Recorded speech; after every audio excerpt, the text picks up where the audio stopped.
Hello guys, நம்ம இன்னைக்கு நம்மளோட சேனல்ல ஒரு கோஸ்ட் மூவி தான் பார்க்க போறோம். கோஸ்ட் அப்படின்னு சொன்னதும் யாரும் பயந்துட வேணாம். ஏன்னா வரப்போற கோஸ்ட் ரொம்பவே அழகா இருக்கும்.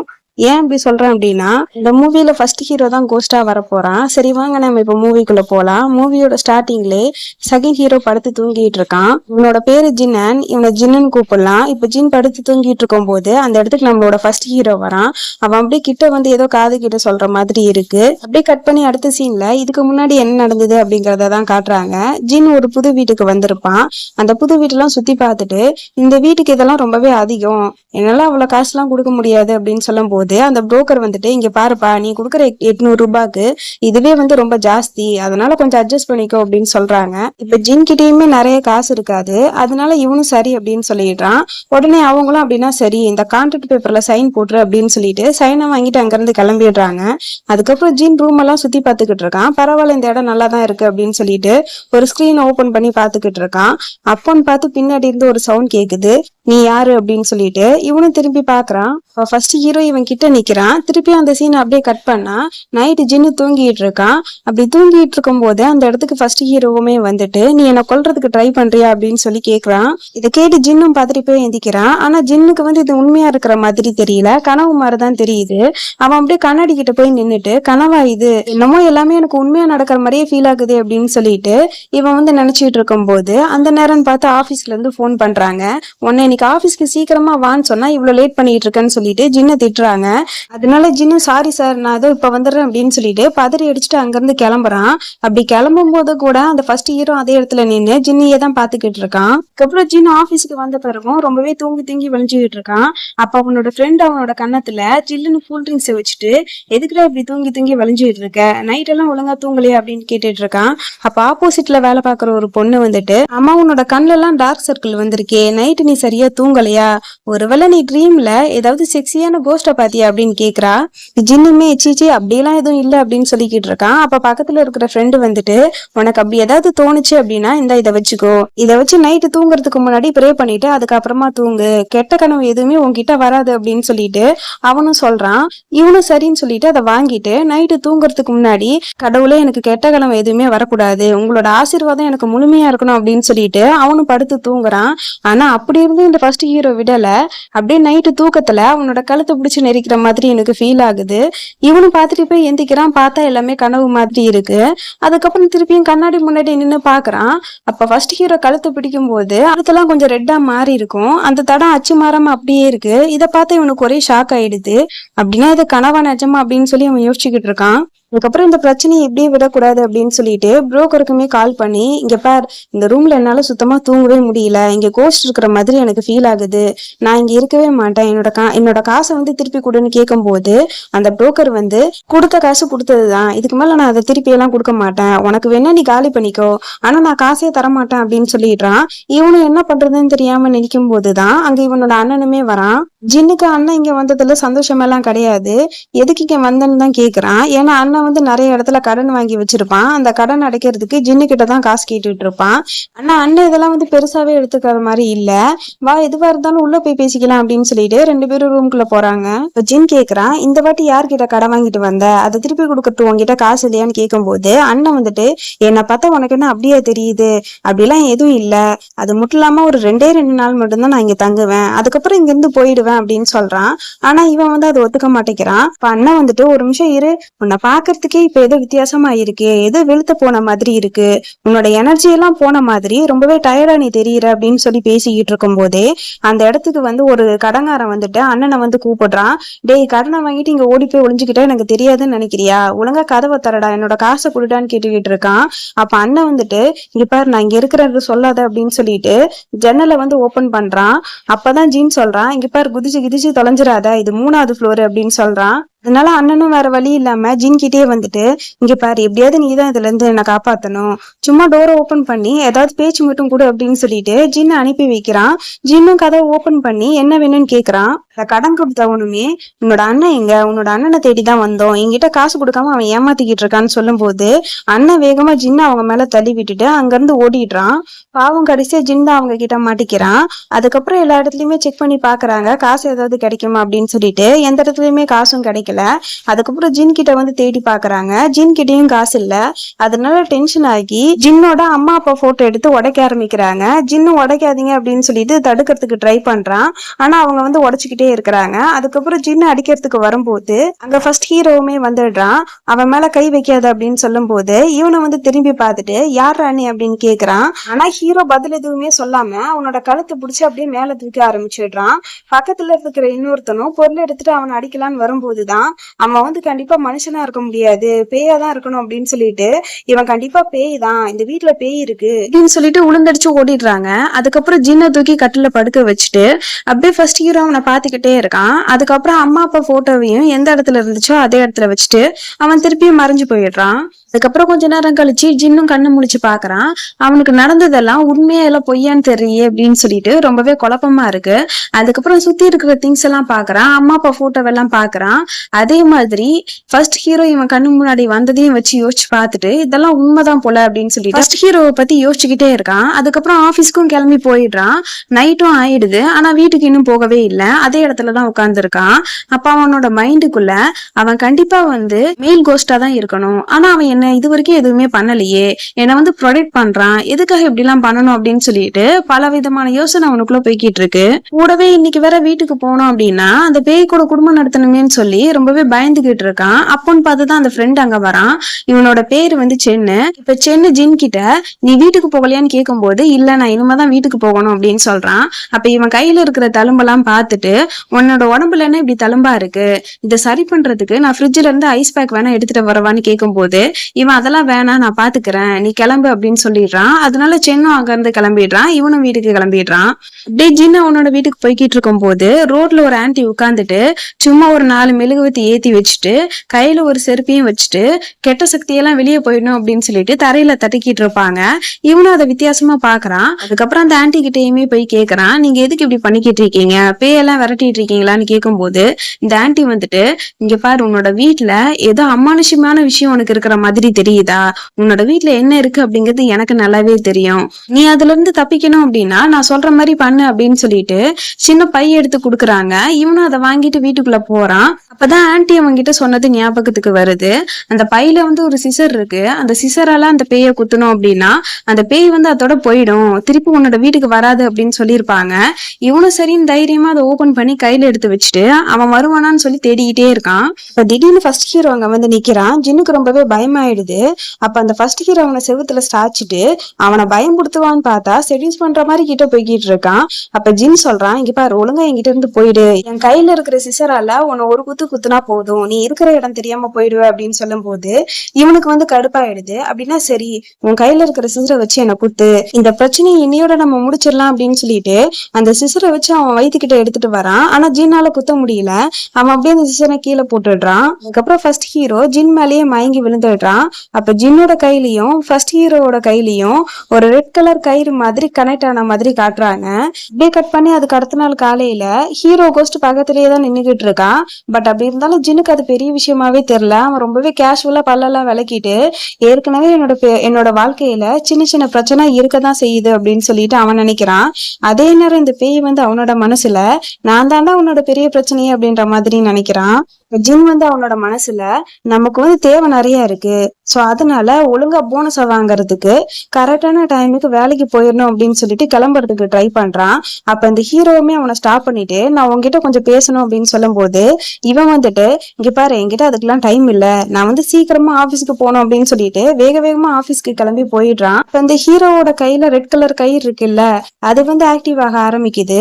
ஜின் பின்னாடியே வந்து அவனையும் இழுத்துட்டு போக ஆரம்பிச்சிடுது. அப்படியே கட் பண்ணா திருப்பியும் ஆபீஸ காட்டுறாங்க.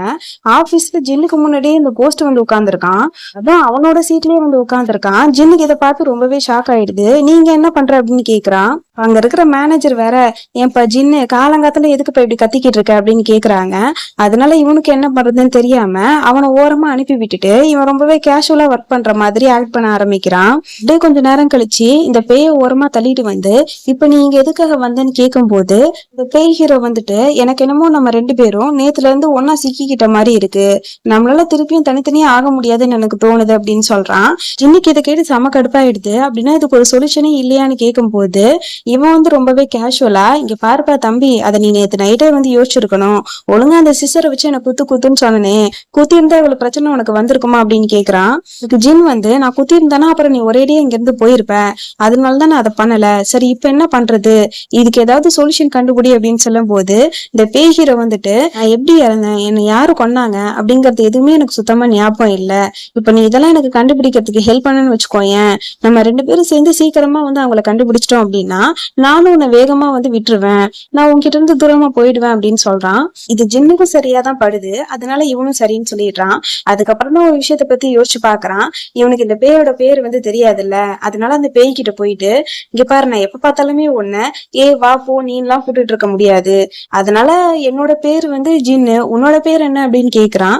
அதுக்கு இவனுமே என்னோட பேரு ஜியாங் ஷூ அப்படின்னு சொல்றான். இவனை நம்ம ஜியாங்குன்னு கூப்பிடலாம். அதுக்கப்புறம் ஜின்னு ஜியாங்க பத்தி சோசியல் மீடியால ஃபுல்லா தேடி பாக்குறான். அந்த சோசியல் மீடியால இவன் நிறைய டாபிக் பத்தி எடுத்து பேசியிருக்கான். அப்ப இதெல்லாத்தையுமே பார்த்துட்டு ஜின் வந்து ஜியாங் கிட்ட இது நீதானா அப்படின்னு சொல்லி கேட்டுட்டு இருக்கான். அப்போன்னு பார்த்து உள்ள ஒருத்தர் வந்துட்டு, இங்க பாருப்பா நீ பண்ண ப்ராஜெக்ட்ல சில சேஞ்ச் வேணும்னு சொல்லி கஸ்டமர் கேட்டிருக்காங்க, அதெல்லாம் வந்து பண்ணி கொடுத்துதான் இன்னைக்கு நீ இங்க இருந்து போகணும் அப்படின்னு சொல்லிடுறாரு. அதனால இவனும் வேற வழி இல்லாம உன்னோட ஒர்க் எல்லாம் பாத்துக்கிட்டு இருக்கான். அவனுக்கு இடையில டாய்லெட் வந்துட்டு போல இருக்கு. அவனும் போயிட்டு வந்து உட்காந்து அவனோட ஒர்க் எல்லாம் பாத்துக்கிட்டு இருப்பான். அப்ப திடீர்னு அவனுக்கு பசிக்க ஆரம்பிச்சிருது. அப்போன்னு பார்த்து ஜியாங்குமே அங்க வந்துட்டு, இப்ப என்ன உனக்கு பசிக்கிற மாதிரி இருக்கா, எனக்கு நல்லாவே தெரியும் அப்படின்னு சொல்றான். அப்ப இவனுமே உனக்கு எப்படி அதை தெரியும் அப்படின்னு சொல்லி கேட்கும் போதுதான் ஜியாங் வந்து ஜின் டாய்லெட் போறத நோட் பண்ணிருப்பான் போல இருக்கு. அதுக்கப்புறம் தான் இவனுக்கு பசிக்கும் அப்படின்ற மாதிரி இவனுக்கு தோணி இருக்கு. அதை வச்சுதான் இவன் ஒரு கெஸிங்ல சொல்லியிருக்கான். ஜியாங் வந்து உன்கிட்ட ஒர்க் கொடுத்தவரு இப்ப ஒரு மீட்டிங்க்கு போயிருக்காரு, அவர் திருப்பியும் வர்றதுக்கு 2 மணி ஆகும், அந்த கேப்ல நீ போய் சாப்பிட்டுட்டு வந்துரு அப்படின்னு சொல்றான். அதனால இவனும் உட்காந்து சாப்பிட்டுட்டு இருக்கான். அப்ப ஜின்னுக்கு ஒரு டவுட் வருது, இப்பெல்லாம் நீ பாக்குறதுக்கு ரொம்பவே ஃபேட் ஆயிட்டே வந்துகிட்டு இருக்க, உன்கிட்ட பவரே இல்லாத மாதிரி இருக்கே, எதுக்கு அப்படின்னு கேட்கும் போது ஜியாங் வந்து, அதுதான் எனக்கும் தெரியல, ஃபர்ஸ்ட் நீ அந்த வீட்டுக்கு வந்த புதுசுல எனக்கு கொஞ்சம் பவர் இருந்த மாதிரி இருந்துச்சு, ஆனா போக போக என்னோட பவர் எல்லாம் போய்கிட்டு இருக்கிற மாதிரி இருக்கு அப்படின்னு சொல்றான். அப்பதான் ஜின் ஒரு விஷயத்த யோசிச்சு பாக்குறான். என்னோட அண்ணன் என்னோட வீட்டுக்கு வரும்போது நான் பாக்குறதுக்கு ரொம்பவே ஃபேட் ஆகி இருந்த மாதிரி சொன்னான், எனக்கு என்னமோ நீ என்ன டச் பண்ணும் போது என்னோட பவர் உனக்கு கிடைக்குதுன்னு நினைக்கிறேன், நம்ம வேணும்னா இதை ட்ரை பண்ணி பார்க்கலாம் அப்படின்னு சொல்லிட்டு ஜியாங்க ஒரு சேர்ல உட்கார வச்சுட்டு இவனோட ஒரே ஒரு விரல மட்டும் அவனோட முதுகுல வைக்கிறான்.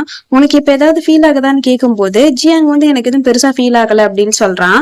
அப்ப ஜின்னும் யோசிச்சு பார்த்துட்டு, இரு நான் உன்னை கொஞ்சமா தானே டச் பண்ணேன், உன்னை கொஞ்சம் நிறைய இடத்துல டச் பண்றேன் அப்படின்னு சொல்லிட்டு அவனோட 2 கையால 2 ஷோல்டரையும் பிடிக்கிறான். இப்ப ஜியாங்கு கொஞ்சம் எனர்ஜி வந்த மாதிரி இருக்கு. அதுக்கப்புறம் வெளியே 2 பேரும் நடந்து போய்கிட்டு இருக்காங்க. இப்ப ஜின்னுக்கு ரொம்பவே டயர்டா இருக்கு. 2 பேரும் பேசிக்கிட்டே அந்த ஸ்டெப்ஸ்ல இறங்கலான்னு ட்ரை பண்ணும்போது அங்க இருக்கிற ஆன்டி வந்துட்டு, நான் இப்பதாப்பா இந்த இடத்துல மாப் போட்டேன், 2 பேரும் பாத்து இறங்குங்க, வலிக்கிற போறீங்க அப்படின்னு சொல்லிட்டு இருக்காங்க.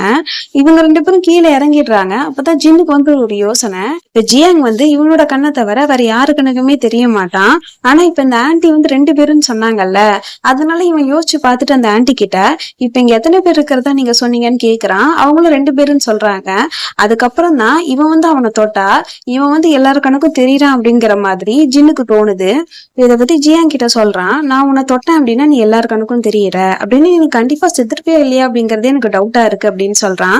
இதுக்கு ஜியாங் வந்து, நான் கண்டிப்பா செத்துட்டேன் அப்படிங்கிறது எனக்கு நல்லாவே தெரியும், ஏன்னா கொஞ்ச நாளுக்கு முன்னாடி நான் என்னோட வீட்டுல இருந்தேன், அப்ப என்னோட கண்ணுக்கு எல்லாமே இருண்ட மாதிரி தெரிஞ்சுது, என்னால அங்க இருக்கவே முடியல, அதுக்கப்புறம் தான் நீ இப்ப ரெண்ட்ல இருக்கல ஒரு வீடு, அந்த வீட்டுக்கு நான் வந்தேன் அப்படின்னு சொல்றான். ஜின்னும் அதுக்கப்புறம் என்ன நடந்தது அப்படின்னு சொல்லிட்டு ரொம்பவே ஆர்வமா கேட்க ஆரம்பிக்கிறான். ஆனா ஜியாங்குக்கு இவன் வந்து எப்படி இறந்தான், இவனை யாரு கொன்னாங்க அப்படிங்கிற விஷயம் சுத்தமாவே ஞாபகம் இல்ல போல இருக்கு. சொல்லப்போனா அவனோட வீடு எங்க இருக்கு அப்படிங்கிறது கூட இவனுக்கு ஞாபகம் இல்ல. அப்படியே கட் பண்ண அடுத்த சீன்ல 2 பேரும் சேர்ந்து ஜியாங்கோட வீட்டை தான் தேடிக்கிட்டு இருக்காங்க. அப்ப ஜியாங் சொல்றான், நீ எதுக்காக பஸ் ஏறி வந்த, பெசாட்டி ஒரு டாக்ஸி ஏறி வந்திருக்கலாம்ல அப்படின்ட்டு. இதுக்கு ஜின் வந்து, நான் டாக்ஸிக்கு கொடுக்குற காசை நான் 2 வேளை சாப்பாடுக்கு வச்சு சாப்பிட்டுப்பேன், அதனாலதான் நான் நடந்தே வந்தேன் அப்படின்னு சொல்லிட்டு இப்படி பேசிக்கிட்டே ஒரு வழியா ஜியாங்கோட வீட்டையும் தேடி கண்டுபிடிச்சிடுறாங்க. 2 பேரும் சேர்ந்து ஜியாங்கோட ரூமுக்கு திருட்டுத்தனமா போயிட்டு அங்க எதுவும் எவிடன்ஸ் கிடைக்குமான்னு தேடிக்கிட்டு இருக்காங்க. அப்ப ஜியாங்கு ஒரு பாஸ்ட் ஞாபகத்துல வர ஆரம்பிக்குது. இவன் யார்கிட்டயும் ரொம்பவே கோபமா கால் பண்ணி, என்னோட கடைசி முடிவு இதுதான், இதுக்கு மேல என்னை யாரும் டிஸ்டர்ப் பண்ணாதீங்கன்னு சொல்லிட்டு போனை கட் பண்ணிருப்பான். இப்ப இதெல்லாத்தையுமே யோசிச்சு பாக்குறான், அவனுக்கு அது தெளிவா ஞாபகத்துல வர மாட்டேங்குது. அப்ப ஜின்னு வந்துட்டு அங்க இருக்கிற டைரி எதுவும் எடுக்கிறதுக்காக போறான். அப்ப ஜியாங் வந்து, இங்க பாரு அதை தொடாத, ஏயா இருந்தாலும் எனக்கு சில பிரைவசி இருக்குன்னு சொல்லும் போது ஜின்னும், சரி விடு, உன்னோட லேப்டாப்போட பாஸ்வேர்ட் பாஸ்வேர்ட் ஏதாவது சொல்லு, அதுலயாவது ஏதாவது இருக்கான்னு தேடலாம் அப்படின்ட்டு கேக்குறான். ஆனா ஜியாங்க்கு அதுவும் சுத்தமா ஞாபகம் இல்ல. அதுக்கப்புறம் ஜின்னு பக்கத்துல இருக்கிற மைக்க பாக்குறான்.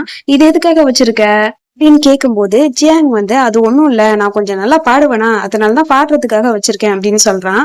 அப்ப ஜின் வந்து இல்ல இதை வச்சு நீ லைவ் ஸ்ட்ரீம் தான் பண்ணுவேன் அப்படின்னு சொல்லிட்டு இவன் எப்படி லைவ் ஸ்ட்ரீம்ல பேசுவானோ அதே மாதிரி பேசி இவனை கிண்டல் பண்ணிக்கிட்டு இருக்கான். ஜியாங்க்கு கடுப்பாயிடுது. ஒழுங்கா அதை கூட அப்படின்ற மாதிரி அவங்க கிட்ட புடுங்கிறதுக்கு ட்ரை பண்றான். அப்போன்னு பார்த்துதான் இந்த இடத்துக்கு அம்மாவுமே வராங்க. அம்மாவோட கணக்கு ஜியாங் தெரியல, ஜின் மட்டும் தான் தெரியறான். ஜின் வந்து நான் ஜியாங்கோட ஃப்ரெண்டு அப்படின்னு சொல்லி போய் சொல்லிட்டு அம்மா கிட்ட இன்ட்ரடியூஸ் ஆகி பேச ஆரம்பிச்சிடுறான். அதுக்கப்புறம் அம்மா ஜின்னுக்கு வகை வகையா சமைச்சு வச்சு சாப்பிடுப்பா அப்படின்னு சொல்லிக்கிட்டு இருக்காங்க. அப்ப ஜின்னு பேச்சு வார்த்தையில ஜியாங் வந்து எங்க போனான்னு கேட்கும்போது அம்மா வந்துட்டு அவனாப்பா பிசினஸ் ட்ரிப் விஷயமா வெளியே போயிருக்கான், ஆனா அவனுக்கு என்ன அழுத்தம் என்கிட்ட சொல்லாம கொள்ளாம போயிட்டான், நான் வந்து அவனை நினைச்சு ரொம்பவே ஃபீல் பண்றேன் அப்படின்னு சொல்றாங்க. அதாவது அம்மாக்கு ஜியாங் இறந்த விஷயமே தெரியல, பிசினஸ் ட்ரிப் போயிட்டு இருக்கிறதா தான் இன்ன வரைக்கும் அம்மா நம்பிக்கிட்டு இருக்காங்க. அப்ப அம்மா சொல்றாங்க நான் எவ்வளவு சொன்னேன்ப்பா, அவன் வந்து ரொம்பவே பிடிவாதக்காரன் அப்படின்னு சொல்லும் போது ஜின்னுமே ஆமாம்மா அவனுக்கு கொஞ்சம் பிடிவாதம் ஜாஸ்தி தான் அப்படின்னு சொல்லிக்கிட்டு இருக்கான். அப்ப அம்மா வந்துட்டு நீ வந்து பாக்குறதுக்கு ரொம்ப நல்ல பையனா இருக்கியே, நீ வந்து அவனோட பாய் ஃப்ரெண்டா இருக்கிறதுக்கு அவன் மட்டும் கொடுத்து வச்சிருக்கணும் அப்படின்னு சொல்லும் போது ஜின் வந்து ஐயோ அம்மா அப்படியெல்லாம் இல்ல, நீங்க வந்து தப்பா புரிஞ்சு வச்சுட்டு இருக்கீங்க, நாங்க ஜஸ்ட் ஃப்ரெண்ட்ஸ் மட்டும் தான் அப்படின்னு சொல்லிக்கிட்டு இருக்கான். அப்ப அம்மா சொல்றாங்க பட் எது எப்படி இருந்தாலுமே எதுவா இருந்தாலும் நான் அதை ஏத்திக்கிறதுக்கு ரெடி தான் அப்படின்னு சொல்றாங்க. அப்ப ஜின் கேக்குறான் உங்களுக்கு ஜியாங்க மீட் பண்ணணும் போல இருக்கா அப்படின்னு. அதுக்கு அம்மாவுமே ஆமா அப்படின்னு சொல்றாங்க. ஜியாங் அவனோட பிசினஸ் ட்ரிப் எல்லாம் முடிச்சுட்டு திருப்பி வீட்டுக்கு வரும்போது நீனும் நானும் சேர்ந்து அவனை போய் மீட் பண்ணலாம் அப்படின்னு சொல்றாங்க. இதெல்லாம் பார்த்து ஜியாங்க்கு அதுக்கு மேல அந்த இடத்துல இருக்க முடியல. அவன் ரொம்பவே சோகமா அங்கிருந்து கிளம்பி வெளியே நடந்து போக ஆரம்பிக்கிறான்.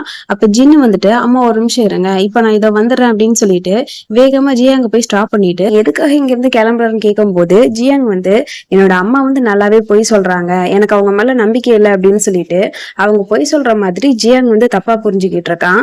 அப்ப ஜின் வந்து உன்னோட அம்மாவை கொஞ்சம் நல்லா பாரு, அவங்கள பார்த்தா என்ன உனக்கு போய் சொல்ற மாதிரி இருக்கா, உனக்கு வந்து நான் இதை புரிய வச்சே ஆகணும், என்னோட எனர்ஜி எல்லாம் போனாலும் பரவாயில்ல அப்படின்னு சொல்லிட்டு கிட்ட கிஸ் பண்ற மாதிரி வரான்.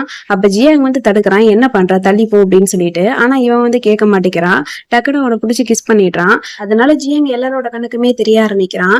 இப்ப ஜியாங் வீட்டுக்குள்ள போறான். அம்மாவுமே ஜியாங்க பார்த்துட்டு எவ்வளவு நாள் கழிச்சு இப்ப வர, இப்பதான் பிசினஸ் ட்ரிப் முடிச்சுதா அப்படின்னு சொல்லி கேட்கும்போது ஜியாங் வந்து இல்ல நான் கொஞ்சம் திங்ஸ் எல்லாம் எடுத்துட்டு போகணும்னு வந்தேன், எனக்கு டைம் ஆகுது, நான் அந்த திங்ஸ் எல்லாம் எடுத்துட்டு போறேன் அப்படின்னு சொல்லிக்கிட்டு இருக்கான். அம்மா வந்து நீ இவ்வளவு நாள் ஏற்கனவே என்னை விட்டு தனியா தானே இருந்த, இப்பவாது என் கூட உட்காந்து சாப்பிடையாது செய்ய, வந்து ஃபர்ஸ்ட் சாப்பிடு அப்படின்னு கூப்பிடுறாங்க. ஆனா ஜியாங் வந்து என்ன மன்னிச்சிடுங்கம்மா, இத்தனை நாள் உங்களை ரொம்பவே தப்பா புரிஞ்சு வச்சுட்டு இருந்திருக்கேன், ஆனா இதுக்கப்புறமா அப்படி நான் தப்பா புரிஞ்சுக்க மாட்டேன் அப்படின்னு சொல்லிட்டு வேக வேகமா அந்த இடத்த விட்டு வெளியே போயிடுறான். அம்மாவும் வெளியே வந்து பாக்குறாங்க. ஆனா அவங்களோட கண்ணுக்கு ஜியாங் தெரியல. இந்த விஷயம் ஜின்னுக்கு நல்லாவே தெரியுது. அதனால ஜின் அம்மா கிட்ட போயிட்டு அது ஒண்ணும் இல்ல, அவனுக்கு ரொம்பவே அவசரமான வேலையா இருக்கும், அதனாலதான் சீக்கிரமா கிளம்பிட்டான், கவலைப்படாதீங்க இன்னொரு நாள் வந்துருவான் அப்படின்னு சொல்லிட்டு சமாளிச்சுட்டு ரெண்டு பேரும் அங்க இருந்து கிளம்பிடுறாங்க. வீட்டுக்கு வந்ததும் ஜியாங் வந்து ஜின் கிட்ட இன்னைக்கு நீ பண்ணது எல்லாத்துக்குமே தேங்க்ஸ் அப்படின்னு சொல்லிக்கிட்டு இருக்கான். ஆனா ஜின்னோட காதுக்கு இது சுத்தமாவே விழுக மாட்டேங்குது. ஏன்னா அவன் அங்கேயே படுத்து தூங்கிட்டு இருக்கான். அப்படியே நைட் ஆயிடுது. ஜியாங் பெட்ல உட்காந்துட்டு இருக்கும் போது அந்த இடத்துக்கு ஜின்னுமே படுக்கிறதுக்காக வருவான். அப்ப ஜியாங் வந்து இப்ப நீ ஓகேவா இருக்கியா அப்படின்னு கேட்கும்போது ஜின் வந்து நான் நல்லா தான் இருக்கேன், போற போக்க பார்த்தா உன்னோட வீட்டு பக்கத்துல ஒரு வீடு எடுத்து நான் தங்கிடுவேன் போல இருக்கு அப்படின்னு சொல்றான். அதற்கு ஜியாங் எதுக்கு இப்படி லூஸ் மாதிரி இப்ப பேசிட்டு இருக்கு அப்படின்னு சொல்றான். அதுக்கப்புறம் ஜின் எந்திரிச்சு உட்காந்துட்டு அவனோட போன்ல கொஞ்சம் சாப்பிடுற திங்ஸ் எல்லாம் வந்து ஆர்டர் போடுறதுக்கு ட்ரை பண்ணிக்கிட்டு இருப்பான். அதை இவனும் பார்த்துட்டு இப்பவே வந்து இதுக்கு எதுக்காக ஆர்டர் போடணும்னு நினைக்கிறேன், நாளைக்கு கூட ஆர்டர் போட்டுக்கலாம்ல அப்படின்னு சொல்லும் போது ஜின் வந்து இன்னைக்குதான் இந்த கூப்பன் கிடைக்கும், நாளைக்கு எல்லாம் கிடைக்காது, அதனால இப்பவே போட்டு வச்சுக்கிட்டாதான் எனக்கும் கொஞ்சம் ஈஸியா இருக்கும், அது மட்டும் இல்லாம உன்னை சார்ஜ் பண்றதுக்காக நான் உன்னை டச் பண்றேன் கிஸ் பண்றேன், இதெல்லாம் பண்ணும்போது எனக்கு எனர்ஜி வேணும்ல அப்படின்னு கேட்கும்போது ஜியாங்க்கு என்ன பண்றதுனே புரியல. ஜின் கொடுத்த கிஸ் எல்லாம் மண்டைக்குள்ள வந்து போகுது போல இருக்கு, நீ வந்து ஃபர்ஸ்ட் ஆர்டர் போட வேலையை பாரு அப்படின்னு சொல்லி இவன் பேசிக்கிட்டு இருக்கான். அப்போன்னு பார்த்துதான் கதவை தட்டுற சவுண்ட் கேக்குது. இவனும் யாருன்னு போய் ஓபன் பண்ணி பாக்குறான். நிக்கிறது வந்து அண்ணன். அண்ணன் வந்துட்டு நான் என்கிட்ட ஒரு புது பிளான் இப்ப நான் வச்சிருக்கேன், அதுக்கு இன்வெஸ்ட் பண்றதுக்கு கொஞ்சோண்டு மட்டும் காசு கொடுத்தேன்னு வச்சுக்கோயேன், எனக்கு வந்து கொஞ்சம் ஈஸியா இருக்கும் அப்படின்னு சொல்லி கேட்டுட்டு இருக்கான். ஆனா ஜின் வந்து என்கிட்ட இப்ப சுத்தமா காசு இல்ல, ஒழுங்கா வெளியே ஓடிடு அப்படின்னு சொல்லிட்டு வெளியே தள்ளி கதவை சாத்திடுறான். அண்ணன் வந்துட்டு ஏண்டா அம்மாவும் அப்பாவும் உன்னை விட்டு போன பிறகு நான் தானே உன்னை தனியாலாம் வளர்த்தேன், ஆனா நீ இப்படி வந்து என்கிட்ட நடந்துக்கிறியே அப்படின்னு சொல்லிட்டு புலம்பிட்டு அங்க இருந்து போயிட்டான். இதை கேட்ட ஜின்னுக்கு ஒரு மாதிரி இருக்கு. அதுக்கப்புறம் ஜின் அவனோட ஒர்க்கை பாத்துக்கிட்டு இருக்கும் போது ஜின்னோட ஆன்ட்டி அங்க வராங்க.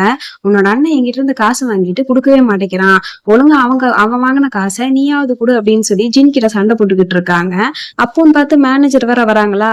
உடனே இந்த ஆன்ட்டி மேனேஜர் கிட்ட போயிட்டு, இங்க பாருங்க அவன் வந்து எனக்கு காசு கொடுக்க வேண்டி இருக்கு, அந்த காசை பெசாட்டி நீங்க வந்து அவனுக்கு சம்பளம் கொடுக்கறது பதிலா அந்த சம்பளத்தை என்கிட்ட கொடுத்து அந்த கடனை கழிச்சிருங்க அப்படின்னு கேட்டுட்டு இருக்காங்க. ஆனா மேனேஜர் வந்து அந்த மாதிரியான பாலிசி எல்லாம் இங்க இல்லம்மா அப்படின்னு சொல்லிடுறாங்க.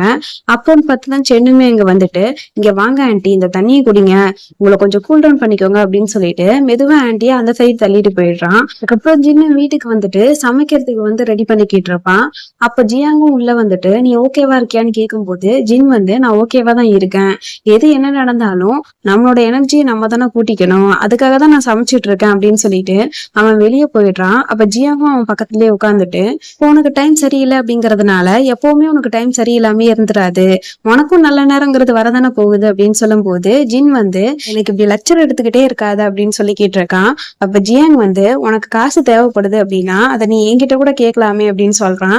ஆனா ஜின் வந்து ஆஹா அப்படியே அப்படின்னு சொல்லி கேட்டுட்டு கொஞ்ச தூரம் நடந்து போய் ஒரு இடத்துல வந்து நிக்கிறான். அதே இடத்துக்கு ஜியாங்குமே வரான். இப்ப ஜின் வந்து நீ பேயிலே கொஞ்சம் வித்தியாசமான பேயா இருக்க, ஏன்னா பேயெல்லாம் காசு நம்ம கிட்ட இருந்து புடுங்குன்னு கேள்விப்பட்டிருக்கேன், ஆனா நீ என்னடா எனக்கு காசு கொடுக்குறேன்னு சொல்லிக்கிட்டு இருக்க அப்படின்னு கேக்குறான். இதுக்கு ஜியாங் வந்து எங்க கேள்விப்பட்ட, நீ இந்த ஷார்ட் டிராமாஸ் எல்லாம் வந்து பாப்பியே அதுல வந்து இப்படிதான் கேள்விப்பட்டியா அப்படின்ட்டு கேக்குறான்.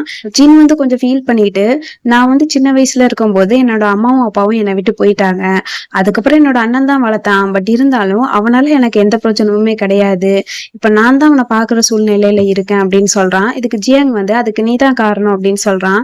இதுக்கு ஜின் வந்து சில விஷயங்களை நம்மளால தடுக்க முடியாது, நான் மட்டும் சிசர் அன்னைக்கு தூக்கி வீசாம இருந்தேன்னு வச்சுக்கோயேன், நீ என்கிட்ட இருந்திருக்க மாட்ட, இந்த மாதிரியான ஒரு நல்ல விஷயம் நடந்திருக்காது அப்படின்னு சொல்றான். அதுக்கப்புறம் 2 பேரும் ரூமுக்கு வந்துடுறாங்க.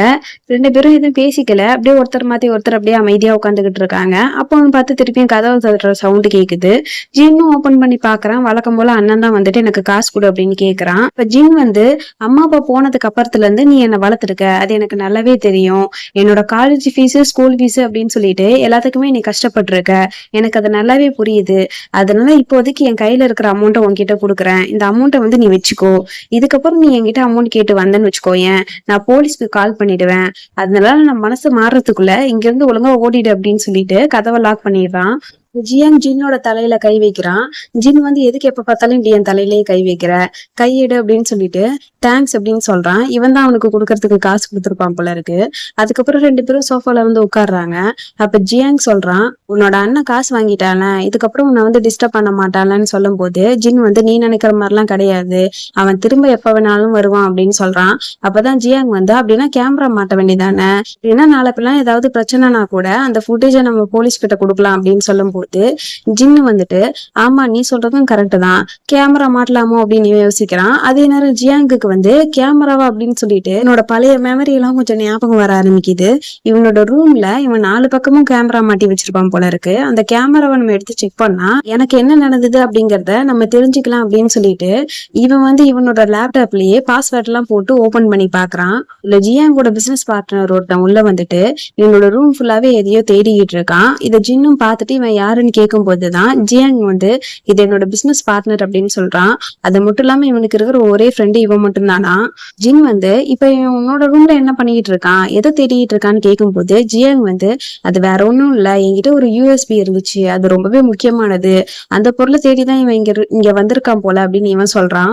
ஜின் வந்து அது அப்ப முக்கியமான ஒரு பொருளா தான் இருக்கணும், அதுல ஏதோ ஒரு முக்கியமான விஷயம் இருக்கு, அது என்ன விஷயம் உனக்கு தெரியுமான்னு கேட்கும் போது ஜியாங்கு சுத்தமா எதுவுமே ஞாபகம் இல்ல.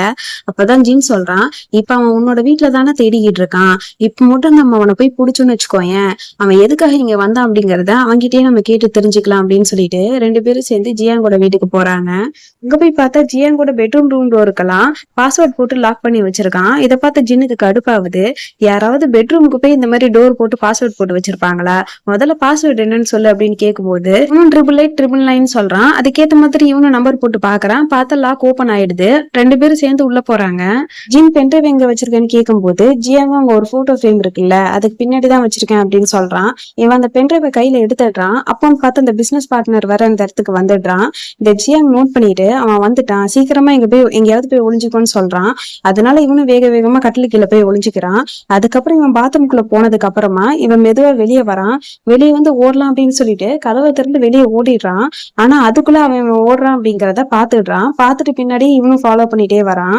ஒரு கட்டத்துக்கு மேல ஜின்ன பிடிச்சிட்டு, நீ எதுக்காக இங்க வந்த, எதுக்காக இந்த பென்ட்ரைவ் எடுத்திருக்க, ஜியாங் வந்து உன்னை அனுப்பினானா அப்படின்னு சொல்லி பேசிக்கிட்டு இருக்கான். அதே நேரம் அடிக்கிறதுக்கு கையுமே ஓங்குறான். அப்போன்னு பார்த்து ஜியாங்குமே அங்க வந்துட்டு அவனோட கையை வந்து பிடிக்கிறான். அதுக்கப்புறம் திரும்பி பார்த்தா அவன் அந்த இடத்துல இல்ல. இப்ப ஃப்ரெண்டு வந்து என்கிட்ட இப்படி கண்ணாமூச்சி விளையாடுற வேலை எல்லாம் வேண்டாம், யாரா இருந்தாலும் என் கண் முன்னாடி வாங்கன்னு சொல்லும் போது ஜியாங்குமே முன்னாடி வந்து நிக்கிறான். ஆனா ஃப்ரெண்டுக்கு ஜியாங்க பார்த்தா பேய் மாதிரிலாம் ஃபீல் ஆகல. நார்மலான ஆளுகிட்ட எப்படி பேசுவாங்களோ அதே மாதிரிதான் பேச ஆரம்பிக்கிறான். நீ திடுத்துப்புன்னு எல்லாத்தையும் விட்டுட்டு போயிட்டு இப்ப எதுக்காக திருப்பி இங்க வந்த அப்படின்னு கேட்டுட்டு இருக்கான். அப்ப ஜியாங்கு கடுப்பாயிடுது. நீ எதுக்காகடா என்ன கொன்ன அப்படின்னு சொல்லிட்டு இவன் கேட்க, இவனுக்கு ஒண்ணுமே புரியல. என்ன பேசிட்டு இருக்க, நான் எப்போ உன்னை கொன்ன அப்படின்னு சொல்லி இவன் கேக்குறான். இதனால ஜியாங்கு மேல மேல டென்ஷன் அதிகமாயிட்டே போகுது. அவன் கழுத்தை பிடிச்சி அப்படியே தூக்க ஆரம்பிக்கிறான். அப்ப பின்னாடி இருந்து ஜின் தான் வந்துட்டு, இங்க பாரு கொஞ்சமாவது நார்மல் ஆகு, நான் தான் ஜின்னு, இங்க பாரு கொஞ்சமாவது நார்மல் ஆகு அப்படின்னு சொல்லிட்டு திருப்பி திருப்பி அவனை சமாதானப்படுத்திக்கிட்டே இருக்கான். அதுக்கப்புறம் தான் அவனை கீழே இறக்கி விடுறான். அதுக்கப்புறம் ஜியாங்கும் ஜின்னும் சேர்ந்து பென்ட்ரைவ் எடுத்துட்டு வீட்டுக்கு போயிடுறாங்க. ஜின்னும் ஃப்ரெண்டும் சண்டை போட்டுட்டு இருக்கும் போது ஜின் தலையில அடிபட்டு இருக்கும். அவன் தலையை பிடிச்சிட்டே உட்காந்துருக்கான். அப்பதான் ஜியாங் சொல்றான், அவன் என்ன கொல்லணும் அப்படிங்கிறதுக்கான எந்த விதமான அவசியமும் கிடையாது, அப்புறம் என்னதான் நடந்துச்சு அப்படின்னு சொல்லி யோசிச்சுக்கிட்டு இருக்கான். அப்பதான் வந்து ஜின் கேக்குறான், அவன் உன்னை கொல்லல அப்படின்னா நீ அப்ராட் போனதா எதுக்காக எல்லாருக்கிட்டையும் சொல்லி வச்சிருக்கான் அப்படின்னு இவன் கேக்குறான். அப்பதான் ஜியாங் வந்து, ஏன்னா நான் செத்து போயிட்டேன் அப்படிங்கறது தெரிஞ்சா பிசினஸ் வந்து பாதிக்கப்படலாம்ல, சோ பிசினஸ்க்கு எந்த விதமான பிரச்சனையும் வரக்கூடாதுன்னு அவன் நினைச்சிருக்கான். அதனாலதான் நான் அப்ராட் போயிட்டதா சொல்லி எல்லார்கிட்டையும் போய் சொல்லிட்டு பிசினஸையுமே வந்து காப்பாத்திருக்கான். அது வழியா நல்ல லாபமும் வந்து எடுத்துக்கிட்டு இருக்கான் அப்படின்னு சொல்றான். அதுக்கப்புறம் ஜின்னுக்கு ஹெல்ப் பண்ணதுக்கு தேங்க்ஸ் அப்படின்னு சொல்றான். ஜின் வந்து, இதுக்கெல்லாம் தேங்க்ஸ் சொல்லுவ, அப்புறம் எதுக்காக நம்ம ஃப்ரெண்ட்ஸா இருக்கணும் அப்படின்னு கேக்குறான். அதுக்கப்புறம் ஜியாங் கீபோர்ட்ல இருக்கிற பட்டன் அமுக்கிறதுக்கு ட்ரை பண்றான். ஆனா அவனால சுத்தமா அமுக்க முடியல. அவனோட விரல் எல்லாம் உள்ள போயிட்டு வருது. இந்த ஜின்னுமே நோட் பண்ணிட்டு, என்னாச்சு உனக்கு அப்படின்னு சொல்லிட்டு இவன் வந்து அவனோட கையை பிடிச்சிட்டு அந்த கீபோர்டை பிரஸ் பண்றான். அதுக்கப்புறம் பிரஸ் ஆகுது. ஜின் வந்து, உன்னோட பவர் எல்லாம் போயிடுச்சுன்னு நினைக்கிறேன், சீக்கிரமாவே உனக்கு ரீசார்ஜ் பண்ணி ஆகணும். சரி, அதுக்கு முன்னாடி எனக்கு நீ ஒரு விஷயம் சொல்லணும். இந்த சில டிராமாங்களெல்லாம் நான் பார்த்திருக்கேன், அதுல கடைசியா சோல் வந்து மறைஞ்சு போயிடும். அந்த மாதிரி நீ மறைஞ்சு போயிட்ட பிறகு என்ன மறக்க மாட்டியே அப்படின்னு கேக்குறான். இதுக்கு இவனும் நான் கண்டிப்பா மறக்க மாட்டேன் அப்படின்னு சொல்றான். அடுத்த நாள் காலையில ஜின்னு நடந்து வந்துகிட்டு இருப்பான். அப்ப ஜியாங் வந்து சோஃபாலேயே கண்ணு மூடி உட்காந்துகிட்டு இருப்பான். இதை பார்த்த ஜின் வந்துட்டு, நீ ஒருவேளை என்ன இக்னோர் பண்றியோ அப்படின்னு சொல்லி கேட்டுக்கிட்டே அவனோட ஃபேஸை டச் பண்ணி பாக்குறான்.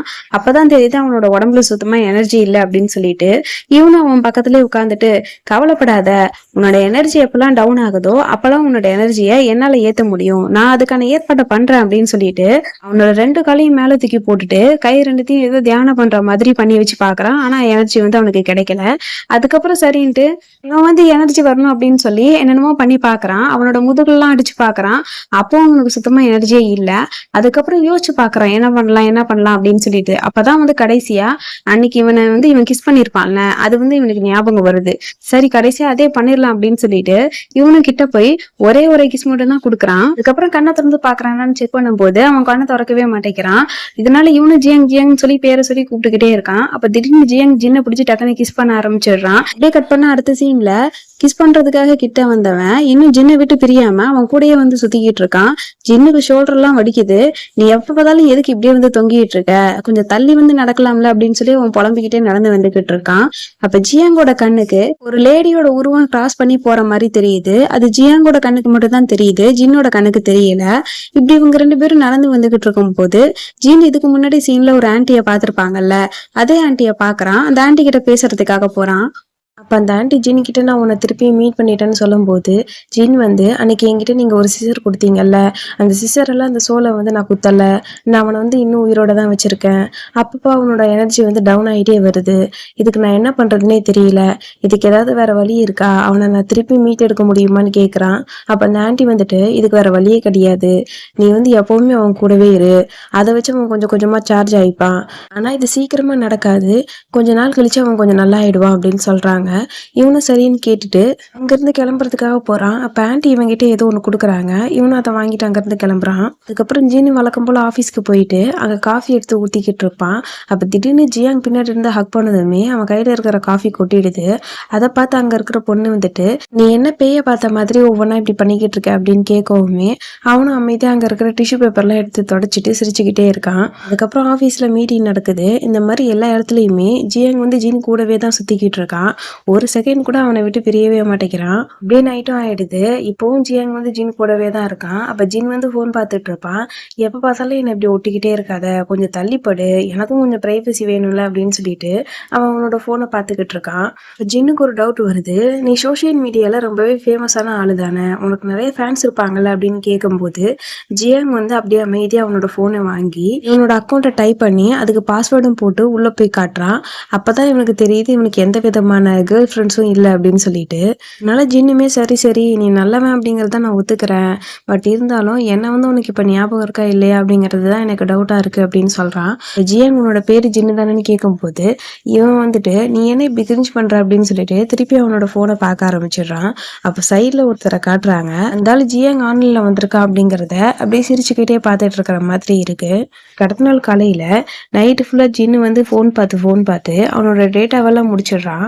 அதுக்கப்புறம் ஜியாங்க பார்க்குறான். ஜியாங் வந்து ரொம்பவே க்யூட்டாக தூங்கிட்டு இருக்கிறத பார்த்துட்டு இவன் என்ன இப்படி தூங்கிட்டு இருக்கான், பார்க்கறது கொஞ்சம் அழகாவும் இருக்கு, ஒருவேளை இவனோட எனர்ஜி எல்லாம் தீர்ந்து போயிருக்குமோ, நம்ம வேணும்னா இவனை சார்ஜ் பண்ணலாமே அப்படின்னு சொல்லிட்டு அவனோட ஷர்ட்டை பிடிச்சிட்டு கிட்ட போறான்.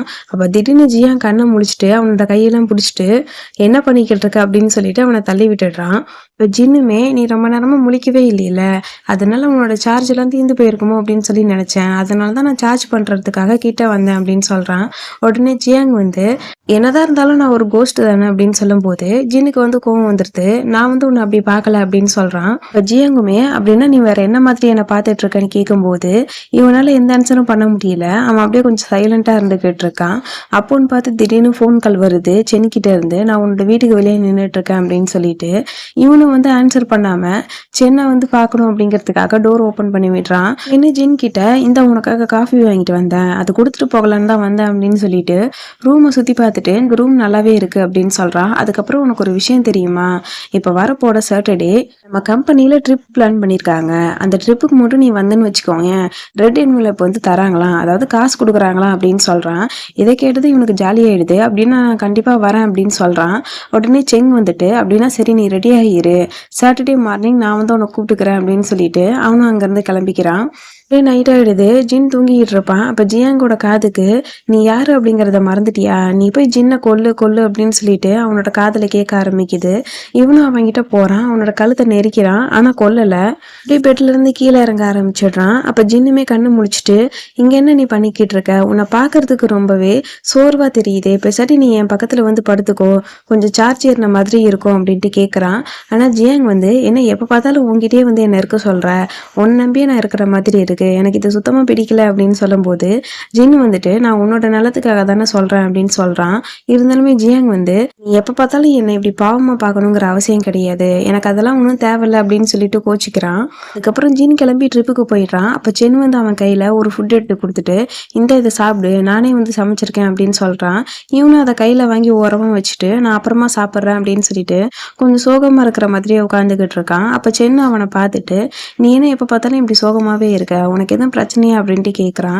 இதுக்கு ஜீன் வந்து ஆமா ஒரு பிரச்சனை இருக்கு, என்னோட ரூம்மேட்டுக்கும் எனக்கும் சின்னதா ஒரு சண்டை அப்படின்னு சொல்றான். ஜென் உனக்கு ரூம்மேட்லாம் இருக்கான்னு கேட்கும்போது ஜீன் வந்து ஆமா, ஆனா என்னன்னு தெரியல, கொஞ்ச நாளாவே அவன் என்கிட்ட இருந்து டிஸ்டன்ஸ் மெயின்டைன் பண்ணிட்டே இருக்கான், கொஞ்சம் கோவமாவே இருக்கான் அப்படின்னு சொல்றான். ஜென் வந்து நீங்க 2 பேரும் க்ளோஸ் ஆகி இத்தனை நாள் பழகிட்டு இருந்தீங்கன்னு வச்சுக்கோயேன், கண்டிப்பா நீ அவங்ககிட்ட இருந்து எதையாவது மறைச்ச அப்படின்னா அவன் வந்து உன் மேல கோவப்படுறதுக்கு வாய்ப்பு இருக்கு, ஸோ அந்த மாதிரி ஏதாவது பண்ணிருக்கியான்னு யோசிச்சுப்பாரு அப்படின்னு சொல்றான். ஜின்னுக்கு நான் அந்த மாதிரி எதுவும் பண்ணலேன்னு தான் தோணுது.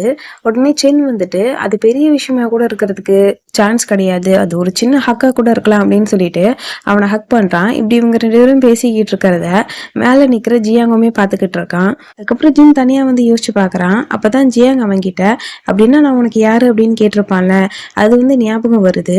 அதுக்கப்புறம் தனியா ஒரு இடத்துல போய் நின்னுட்டு, நான் ரொம்பவே அன்லக்கியான பர்சன், நான் பிறந்தப்பயே வந்து அம்மா அப்பா என் கூட இல்ல, எனக்குன்னு ஒரு அண்ணன் மட்டும்தான் இருந்தான், ஆனா அவனாலையும் எந்த பிரயோஜனமும் கிடையாது.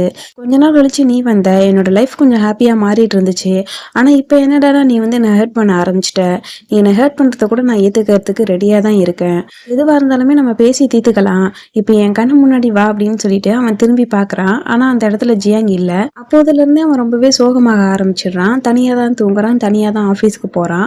அப்படி ஒரு நாள் வீட்டுல தனியா இருந்துட்டு இருக்கும் போது சென் ஜின்னு மீட் பண்றதுக்காக வருவான். அப்ப ஜின்னு மீட் பண்ணிட்டு இன்னைக்கு நீ என்ன பார்க்க வந்ததுக்கு தேங்க்ஸ் அப்படின்னு சொல்லிட்டு நடந்து போய்கிட்டு இருக்கான். அப்ப சென் வந்து, ஆனா நான் இங்க வந்ததுல உனக்கு பெருசா சந்தோஷம் இருக்காதுன்னு நினைக்கிறேன். உன்னைய பாக்குறதுக்கே கொஞ்சம் வித்தியாசமா இருக்கே.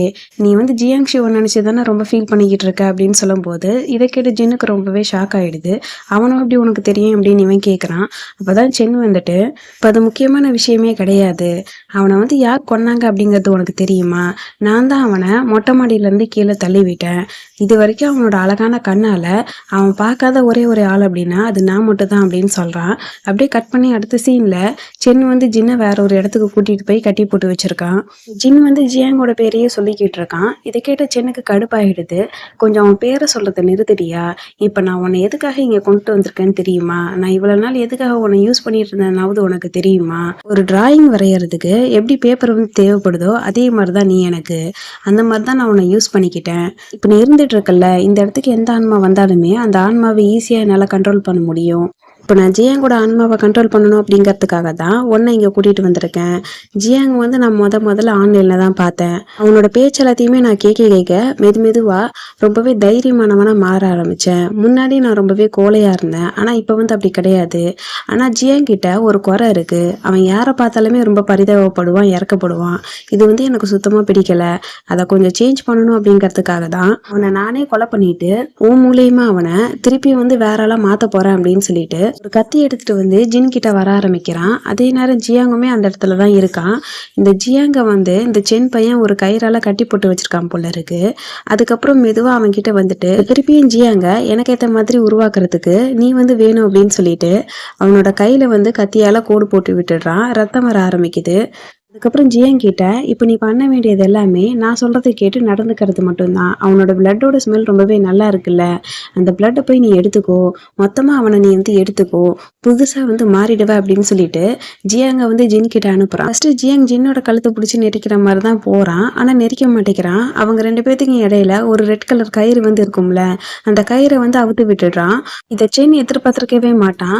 அவன் ரொம்பவே ஏமாந்து போயிடுறான். அதே நேரம் ஜியாங் வந்துட்டு அந்த கயிறை கலட்டினதுனால அப்படியே காத்தோட காத்தா மறைஞ்சு போயிடுறான். அதுக்கப்புறம் சின்னோட எனர்ஜி அவனுக்கு திருப்பியும் கிடைச்சிருது. சென் வச்சிருந்த கத்தி எடுத்து இவனே வந்து அவனை குத்தி கொலை பண்ணி அவனை அங்கேயே சாகடிச்சிடுறான். அதுக்கப்புறம் ஜின்னுக்கு அழுகலையா வர ஆரம்பிக்குது. அவன் செவுத்துல சாஞ்சிட்டு அப்படியே அழுக ஆரம்பிக்கிறான்.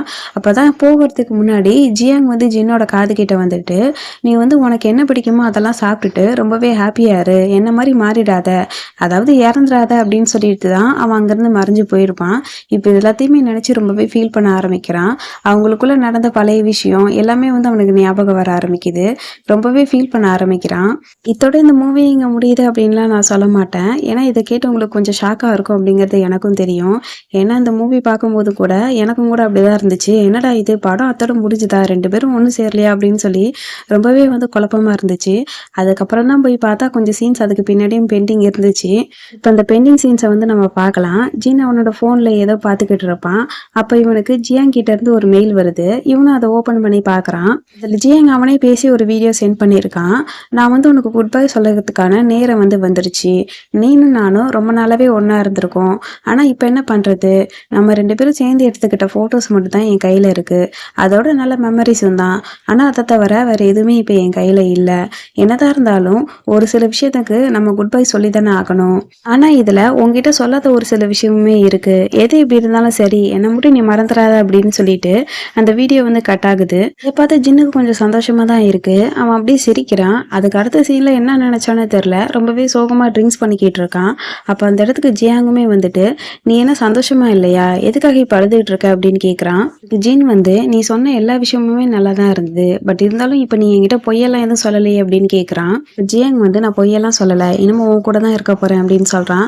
அப்ப ஜின்னுக்கு வந்து ஒரு டவுட் வருது. சரி இப்ப நீ வந்து மனுஷனா இருக்கியா இல்லைன்னா பேயா இருக்கியா அப்படின்னு கேட்கும்போது ஜியாங் வந்து எங்கேயாவது இறந்து போனவங்க திருப்பியும் உயிரோட வந்திருக்காங்களா அப்படின்னு சொல்லி கேட்கும்போது இவனுக்கு இதை கேட்டு ஷாக் ஆகுது. அப்படின்னா நீ எப்பவுமே இப்படிதான் இருப்பியா, உனக்கு வந்து வயசே ஆகாதா, எப்பவுமே ஹேண்ட்ஸமா இதே மாதிரி தான் இருப்பியா அப்படின்னு கேட்குறான். அப்ப ஜியாங்குமே ஆமா இதுல என்ன பிரச்சனை, உனக்கு இது பிடிச்சிருக்கு தானே அப்படின்னு கேட்கும்போது இவன் ரொம்பவே கோவமா இல்ல எனக்கு அதெல்லாம் பிடிக்கல அப்படின்னு சொல்லிட்டு அங்கிருந்து போறான். அதுக்கப்புறத்துல இருந்து 2 பேரும் ஒன்னா தான் இருக்கிறாங்க. இந்த மாதிரி ஒரு சீனோட ஹாப்பி எண்டிங்கோட இந்த மூவி இங்க முடியுது. இந்த ஹாப்பி எண்டிங்கை பார்த்த பிறகுதான் எனக்கே கொஞ்சம் நிம்மதியா இருக்கு. இந்த மாதிரி நிறைய மூவி பார்க்கறதுக்கு மறக்காம சேனலை சப்ஸ்கிரைப் பண்ணிக்கோங்க. வீடியோ பிடிச்சிருந்தா உங்களோட கருத்துக்களை கமெண்ட்ல சொல்லுங்க. கூடவே லைக் அண்ட் ஹைப்பையும் வந்து கிளிக் பண்ணிக்கோங்க. வீடியோ பார்த்துட்டு இருக்கிற எல்லாருக்குமே தேங்க்ஸ். பை.